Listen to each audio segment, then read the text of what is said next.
नमस्ते, कैसे हैं आप लोग। स्वागत है आपका थाला ऑनलाइन क्लासेस में। आज हम आपको पढ़ाएंगे बाबू।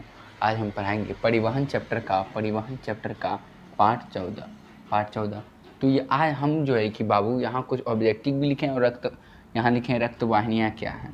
तो ये सभी के बारे में भी हम चर्चा करेंगे।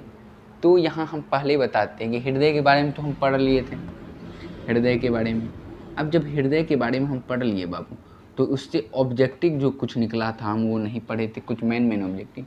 तो देखिए बाबू, हृदय 1 मिनट में कितने बार होता है? 72। हृदय 1 मिनट में कितने बार धड़कता है बाबू? 72 बार धड़कता है। अगर ऑब्जेक्टिव में आ जाए कि हृदय 1 मिनट में कितनी बार धड़कता है, तो कितने बार धड़कता है? 1 मिनट में 72 बार धड़कता है।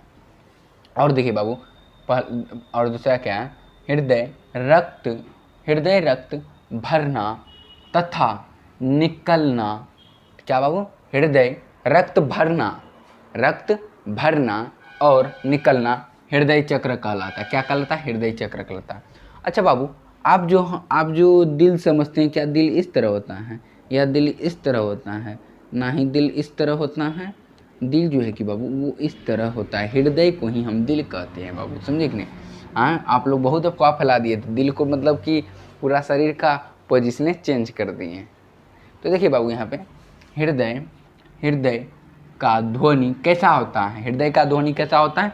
लब जैसा होता है। लब और डब यानी कि धक धक धक धक धक धक जैसा नहीं है, लब जैसा। किस जैसा है? लब जैसा हमारा ध्वनि है। समझे कि नहीं समझे?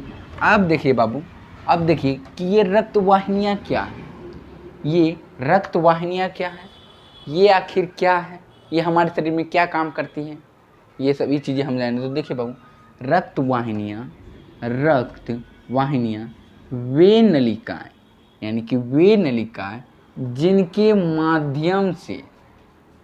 माध्यम से रक्त शरीर के यहाँ रक्त पूरे शरीर, अच्छा चलिए शरीर के अलग अलग भागों में पहुंचता है। क्या होता है बाबू? पहुंचता है। देखिए, तो रक्त वाहिनियाँ क्या है? वे नलिकाएं जिनके माध्यम से रक्त शरीर के अलग अलग भागों तक पहुंचता है। अलग अलग भागों में पहुंचता है, अलग अलग भागों तक पहुंचता है। ये भी हो सकता है, अलग अलग भागों तक पहुंचता है। क्या होता है बाबू? अलग अलग भागों में ही रहने देते हैं, में पहुंचता है। समझे कि नहीं समझे?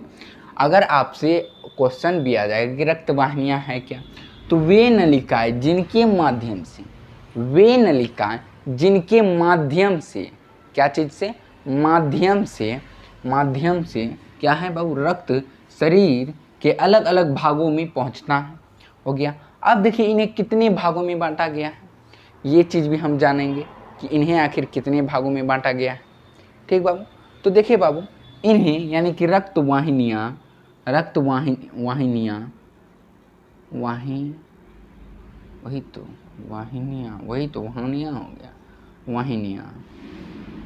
वाहिनियाँ 3 प्रकार के होते हैं। कितने प्रकार? 3 प्रकार के होते हैं। कितने प्रकार के? 3 प्रकार के। तो कौन कौन? पहला धमनी, दूसरा शिरा, तीसरा केशिकाएं।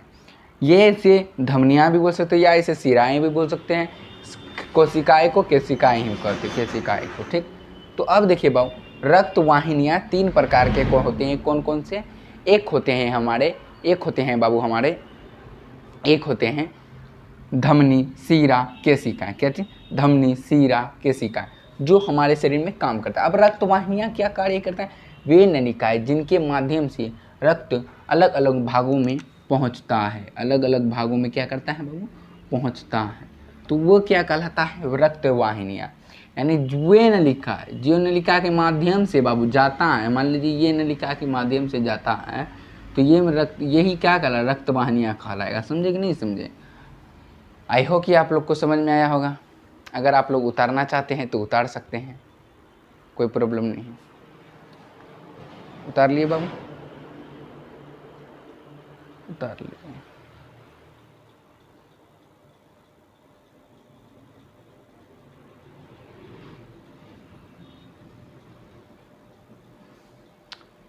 उतार लिए बापू? तो एक बार और समझाते हैं क्या कि ये रक्त वाहिनियाँ है क्या।